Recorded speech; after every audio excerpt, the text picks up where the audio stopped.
Je m'appelle Kondo, K-O-H-N-D-O, c'est mon prénom. J'ai eu un groupe qui s'appelait le Coup d'État Phonique. J'ai commencé à rapper à l'âge de 13 ans. Et puis ma première sortie discographique, ça a été à 19 ans, avec les membres qui ont agrémenté le Coup d'État Phonique, à savoir Raphaël, Ego Size, ensuite Daddy Lord C, Roca, et ensemble on a tous formé la Clica. Et La Clica, ça a été un premier album sorti en 94, à l'âge de mes 19 ans. Et c'était l'album conçu pour durer. Je suis resté dans La Clica 4 ans. Et puis ensuite, je suis parti de La Clica et j'ai entamé une carrière solo avec une succession de EP, des titres, des albums courts, de 4, 5, 6 morceaux. J'en ai sorti 3. Et puis mon premier album solo a été en 2003 et ça s'appelle Tout est écrit. Ensuite, j'ai eu un second album solo qui était un peu la compilation de mes EP précédents, qui s'appelait Blind Test, qui a vu le jour 2 semaines et qui a été retiré des bacs du fait que Blind Test était une marque déposée, et donc j'ai été amené à aller en procès et donc à retirer ce disque des bacs. Ensuite, il y a eu l'album Deux pieds sur terre, que j'ai fait entre Détroit et Paris, où j'ai collaboré avec Slum Village, Dwele, Insight. Voilà, c'est un album qui était vraiment fait un pied aux États-Unis, un pied en France. Et j'ai travaillé avec l'ingénieur du son de Alia et puis Timbaland, et puis de Slum Village entre autres. En 2011, j'ai sorti l'album Soul Inside, qui était en fait mon troisième album, enfin officiel. Cette année, je sors Intramuros, qui sera en fait mon quatrième album. Enfin, réellement mon cinquième, mais pour les gens, ce sera le quatrième.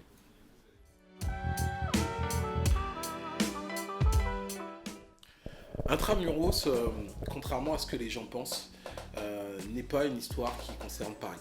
C'est-à-dire qu'Intramuros, c'était l'envie de parler de tous les enfermements. C'était de montrer qu'il y a un lien entre dehors et dedans, à l'intérieur de nos murs et à l'extérieur de nos murs.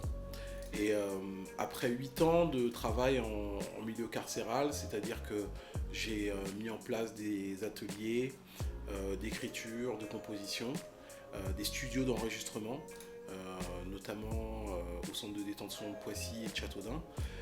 Pas mal de rencontres, notamment aussi en Pologne avec des jeunes filles en centre de réinsertion. J'ai eu envie de parler non pas de la prison, mais du sentiment que me laisse la prison, à savoir, est-ce qu'on n'est pas un peu enfermés tous dans quelque chose. Parfois ce sont dans les murs, d'autres fois ce sont dans nos propres problèmes, dans nos propres réalités. Je me suis dit comment parler de la situation de mes frangins qui sont en galère de papier. Comment parler de finalement tout ce qui me touche et tout ce qui fait que ma société m'apparaît comme dure. Et je me suis dit que le meilleur moyen de faire ça, c'était de raconter une traversée parisienne d'un chauffeur de taxi qui est en attente de sa carte de séjour, ou plutôt qui a sa carte de séjour, mais qui souhaite et qui rêve d'obtenir son passeport pour le rêve français, et de confronter son regard un peu à celui des gens qui croisent dans son taxi, et d'avoir, grâce à ça, finalement, l'occasion de parler de toute ma vie et de toutes mes expériences. Paris s'éveille et puis dans la souffrance, au foyer chacun se bat pour tout. Sur l'album Soul Inside, j'avais travaillé justement sur toute la lumière, c'est-à-dire que j'allais être père de famille, j'ai envie de dire, il y avait une envie de transmettre de l'espérance. Sur Intramuros, j'ai toujours envie de transmettre de l'espérance, mais j'avais envie de travailler sur mes côtés plus sombres. Cette écriture-là, c'est l'envie de dire ce qui fait notre monde. On est dans un monde qui est difficile. Et pour moi, il faut que je rende accessible cette difficulté, que je la fasse comprendre à des gens. Et en même temps, je fais une musique qui doit être agréable et qui doit nous aider, en tout cas moi en premier, à traverser ce monde. Et un de mes mentors, c'est Curtis Mayfield. Et pour moi, c'est un mec qui a réussi à magnifier la dureté du monde américain, notamment du monde noir américain. Et je crois que il y a quelque chose qui transparaît dans mon travail, qui est un peu celui-là, quoi. C'est-à-dire raconter ce monde, raconter l'endroit d'où je viens, raconter la rue, raconter la cité, raconter le monde urbain, mais de le faire avec style. Et c'est pour ça que j'ai une façon de dire les choses comme quand j'ai envie de parler de drogue, c'est le morceau Le Facteur, qui est avec A2H, et je commence en disant ça sent la fête dans les boîtes et les clubs et dans les murs chauds de Paris tombent les flocons de neige, le champagne coule et les meufs sont saoulées dans les chiottes, flotte l'odeur de la baise et la poudre. Faut qu'on tienne jusqu'au bout de la nuit, comme dans les clips, on choisit de kiffer né sur un billet. Le fric tombe comme des strings en strip club toxique, la température monte et ça m'excite. Et voilà, c'est comment raconter ce dealer qui traverse des couches sociales différentes. Premier couplet où je vais parler du monde de la nuit et de la fête, et on prend de la coke. Deuxième couplet qui va raconter là où j'habitais avant, Château Rouge, et les quais du métro et les tox qui consomment du crack, parce que cette drogue-là est moins chère. Et le troisième couplet, monsieur et madame tout le monde, sortis de fac, qui eux consomment de la weed. Réellement, c'est pas le dealer qui m'intéresse là-dedans, c'est comment je peux dire, dans un pays qui est aussi fabuleux que la France, comment ça se fait que toutes les classes sociales aient autant besoin de se mettre la tête à l'envers. C'est finalement que le monde va mal. Je pourrais le dire comme ça. Mais je trouvais ça plus intéressant de raconter mon histoire et de laisser l'auditeur avoir lui la capacité d'en arriver à cette conclusion-là. Pour dire, en fait, dans tous les milieux sociaux, arrêtez de pointer du doigt en fait, les jeunes qui dealent dans les quartiers, etc. Posez-vous la question de savoir s'il n'y a pas d'autres formes de dealers, par exemple les pharmaciens, je suis désolé pour les pharmaciens, mais on est quand même un pays où on consomme énormément d'anxiolytiques, et tout ça, ça traduit un stress qui est permanent et qui est au quotidien. Je pense que quand on écoute de la musique, on n'a pas envie d'être replongé dans ce stress-là et dans ce quotidien-là, mais moi, ma mission, c'est quand même de le dire, ces choses-là, et donc je le fais avec style.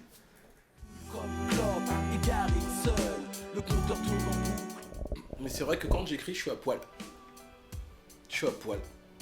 Et oui, je suis sensible. Et donc, c'est difficile d'avoir beaucoup de personnes avec qui on peut partager des morceaux, parce que c'est partager de l'intimité quand même.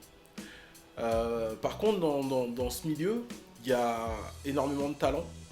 Et des MC comme A2H, Nekfeu et Oxmo sont des gens que j'ai eu l'occasion de croiser, des gens avec qui j'ai eu l'occasion de discuter, et il m'apparaissait un peu comme évident sur certains sujets de les appeler pour pouvoir un peu partager comme un repas, tu vois ce que je veux dire? C'est-à-dire qu'il y a à dire des choses, il y a faire de la musique, il y a être dans son objectif, mais il y a aussi la musique, ça se partage.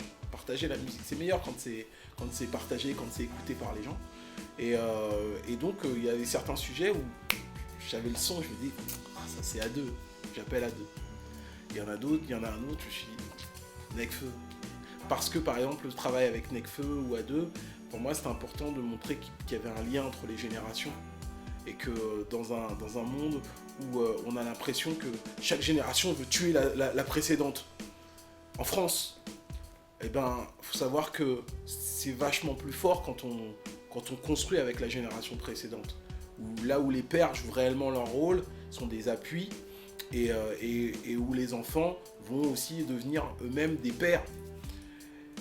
Et donc, voilà, pouvoir parler du monde et tu vois, de l'état du monde avec, par exemple, Nekfeu, c'était important pour moi, tu vois. Avec ce morceau qui dit, bah, faut que je tienne, tu vois, malgré l'état d'esprit qu'on nous vend tous les jours à la télé, malgré les attentats, les confrontations d'idéaux, et ben dans tout ça, nous, en tant que personne, faut qu'on tienne. Donc c'est important d'en parler de manière intergénérationnelle. Et après, la conversation avec Oxmo était différente, puisque avec Oxmo, on aurait déjà dû faire un morceau sur l'album Soul Inside, et ça n'avait pas pu se faire. Et pour moi, c'était quand même important, parce que c'est pour le coup un père PAIR. Voilà, on se connaît depuis tellement de temps, c'est-à-dire que si la Clica c'est 1994, Time Bomb c'est fin 94, tu vois ce que je veux dire, et c'était important qu'on se retrouve sur un titre Et pareil, on partage une vision du monde, une sensibilité, une poésie, avec ce morceau qui s'appelle Entre les lignes, qui pour le coup est... tu vois l'album, c'est des barreaux, pas la nuit, et c'est des plumes. Et pour moi, ces plumes-là représentent cette légèreté-là. Et Oxmo et moi, je trouve qu'on ramène ça dans ce disque-là, voire même dans le Peura, je crois. J'attends que le bonheur vienne me frapper comme un film d'action et ne mente pas. Les propositions. Ça me paraissait important, c'est-à-dire qu'à chaque disque, j'arrive avec une espèce de remise en question. Je pense que je garde une cohérence, c'est-à-dire que tous mes albums, j'arrive à faire ce qu'aujourd'hui mes potes me disent comme étant du kondo. J'ai toujours pas su ce que c'était, hein. Mais je pense que ça veut dire que je suis un artiste qui essaie d'être cohérent dans sa démarche. Donc je vais pas changer du tout au tout, mais par contre, il est important pour moi dans chaque disque d'ouvrir le spectre et me permettre de tester des nouvelles choses. Et bien sur le disque là, c'est plutôt une synthèse. Mon rap, je l'ai connu avec Nas, Rakim, avec Notorious B.I.G., avec le Wu-Tang. Et même si j'aime bien cette période qui innove et qui propose du Drake, du Young Thugs, du J. Cole et tout, il y a un truc qui me manquait. Il y a un truc qui me manquait. Et le truc qui me manquait, c'est ce truc-là. Tu vois ce que je veux dire? Quand t'es comme ça dans la rue, tu fais... Tu vois, ça c'est un truc... Si t'as connu le rap... le rap, ce que moi j'appelle le rap... Ça te parlera, tu vois. Et donc j'avais besoin de revenir à ce truc-là, tu vois. Et voilà, et sauf qu'entre-temps, bah, j'ai travaillé 10 ans avec un live band. J'ai fait beaucoup de mixage, j'ai fait de la prod. Et donc, forcément, en fait, en cherchant le musicien, j'ai trouvé le rappeur que je voulais être. Un espèce, voilà, le rappeur beatmaker absolu que j'avais envie d'être. Mais c'est parce que je cherchais à être autre chose. Je suis fan de musique et je suis musicien, je me définis comme ça, comme artiste. Et donc, je me suis dit, je ne peux pas me permettre d'être dans la tendance. Par contre, il faut que je comprenne que j'ai compris mon monde. Et c'est pour ça que tu as des morceaux comme Un gun sur la tempe, où là, je suis en double time, parce que je l'ai fait déjà depuis des années. Tu vois, tu connais quoi de nos problèmes? Le billet vert en guise de totem. Tu vis à Versailles, pas dans ma sphère. Tous les mois, je connais la galère. Le mépris s'affiche dans ta rétine. Les tares sur YouPorn, non te fascine. Mes rêves d'être nous, nos rêves floues. On veut la réussite, pas le goût de la loose. Tu vois, bon voilà. Ça, c'est des trucs que j'avais déjà fait, notamment sur mon deuxième EP, donc avant mon premier album, sur un morceau qui s'appelle J'entends les sirènes. Voilà. Donc pour ceux qui auront l'occasion d'écouter ce morceau-là, bah écoutez, vous verrez que ce qui est fait en 2010, bah moi je le faisais en 98. Voilà. Et donc, être là-dedans, pour moi, c'est cool, mais il est important quand tu es un artiste d'être toi-même. Et donc, je me suis dit, ouais, mais moi, c'est quoi? Et moi, c'est quoi? Et j'ai fait juste, je me suis mis derrière ma MPC, je me suis dit, déjà, pour moi, le rap, j'ai besoin, là où je kiffais, j'avais besoin d'avoir un batteur avant, là, j'avais besoin, moi, de drummer. Ça m'empêche pas sur un titre ou deux, j'ai appelé un batteur, tu vois. Je dis, ouais, vas-y, viens, parce que là, j'entends un truc plus live. Mais mon fondement, la façon dont je vais le mixer, bah, je suis désolé, tu vas plus reconnaître ta batterie. Parce que j'avais besoin que ce soit comme quand je travaille, et en l'occurrence, je travaille avec une machine qui s'appelle une MPC. Et après, dans la formule de base du rap, un drum suffit. Un beatbox suffit. Et je me suis dit, ok, le rythme, c'est la base. La boucle, c'est suffisant. Mais j'ai quand même 20 ans d'expérience musicale. Et donc, il y a une façon de faire qui peut permettre, j'ai envie de dire, à ce que quelqu'un qui ne soit pas du rap comprenne que le rap, c'est une proposition musicale à part entière et que c'est élaboré. Je n'ai pas besoin d'en faire trop, je vais même dire, c'est un album sur lequel je me suis bridé. C'est-à-dire que ce qui a été hyper important pour moi, c'est pas de faire du plus, c'est de faire du moins. C'est-à-dire qu'il y a des endroits où j'aurais pu rajouter des accords, où j'aurais pu rajouter des musiciens supplémentaires et tout. Notamment, je suis sur scène avec un saxophoniste. Et ben, mon saxophoniste intervient quasiment pas dans mon album. Pourtant, il est là sur scène.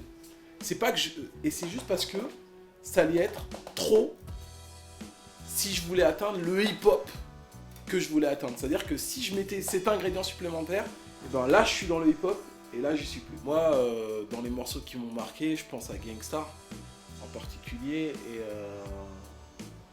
c'est The Call of the Street.